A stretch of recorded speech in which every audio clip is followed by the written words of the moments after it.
Senate Judiciary Committee to consider subpoenas for Twitter, Facebook over censorship of New York Post's Hunter Biden articles. Written by Ivan Penchukov of the Epoch Times on October 20, 2020. Senate Judiciary Committee Chairman Lindsey Graham, Republican South Carolina, announced on October 19 that the committee will consider subpoenas for the CEOs of Twitter and Facebook for testimony about the recent censorship of New York Post, alleged exposés on Hunter Biden, the son of Democratic presidential nominee Joe Biden. Committee staff are negotiating voluntary appearances by Twitter CEO Jack Dorsey and Facebook CEO Mark Zuckerberg, according to a statement from Graham. Should discussions for voluntary appearances fail, the committee will vote to authorize subpoenas. The issue is on the committee's agenda for October 2020, which is also the day when the committee will hold the highly anticipated vote to recommend Judge Amy Coney Barrett's Supreme Court nomination to the full Senate. The draft subpoena text seeks testimony from Zuckerberg and Dorsey on the suppression and censorship of two New York Post articles titled "Smoking Gun Email Reveals How Hunter Biden Introduced Ukrainian Businessman to VP Dead" and "Emails Reveal How Hunter Biden Tried to Cash in Big on Behalf of Family with Chinese Firm." The CEOs would have to answer questions on any other content moderation policies, practices, or actions that may interfere with or influence elections for federal office, and any other recent determinations to temporarily reduce distribution of material pending fact-checker review and/or block and mark material as potentially unsafe. Twitter has already refused to unlock New York Post's account for 4 days unless the newspaper deletes tweets about its bombshell reports about Hunter Biden's laptop and emails, according to several of the paper's editors. Emma Jo Morris, a politics editor with the paper, wrote that it's now day 4 of Twitter blocking the Post's account access unless we self-censor. The paper's opinion editor, Sohrab Ahmari, also confirmed the locked account. The Post's articles cited alleged emails from a laptop allegedly dropped off by Hunter Biden at a repair shop. The laptop owner didn't return for the device, and the shop owner turned it over to the FBI and gave a copy of the hard drive to former New York Mayor Rudy Giuliani's lawyer. Giuliani is President Donald Trump's personal attorney. Giuliani turned over the hard drive data to the Post. The emails suggest that Hunter Biden profited from work in China and Ukraine while his father was vice president. Biden's campaign and Biden have disputed some of the allegations, with Biden saying that it's a smear campaign in remarks delivered over the weekend. The Post's Ahmari said on Twitter, "It's now been 4 days since the Post dropped the first Hunter file story, and neither Joe nor Hunter has disputed a single material fact. The easiest thing they could do is to say that laptop isn't ours, Hunter didn't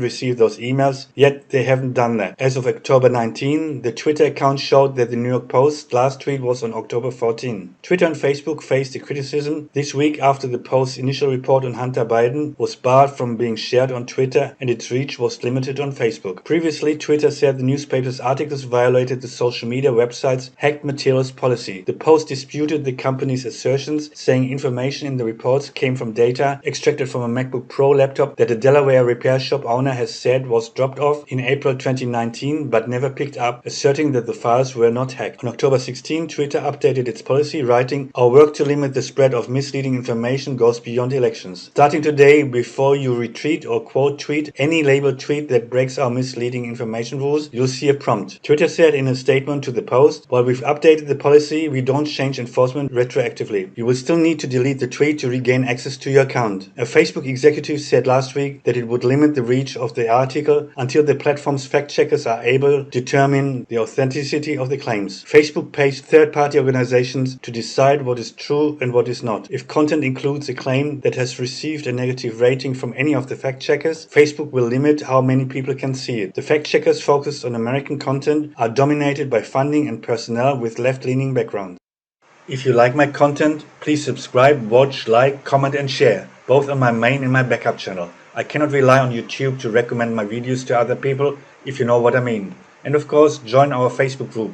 The link is in the description. We have a strict zero-tolerance, shoot-at-first-sight policy towards trolls and shills.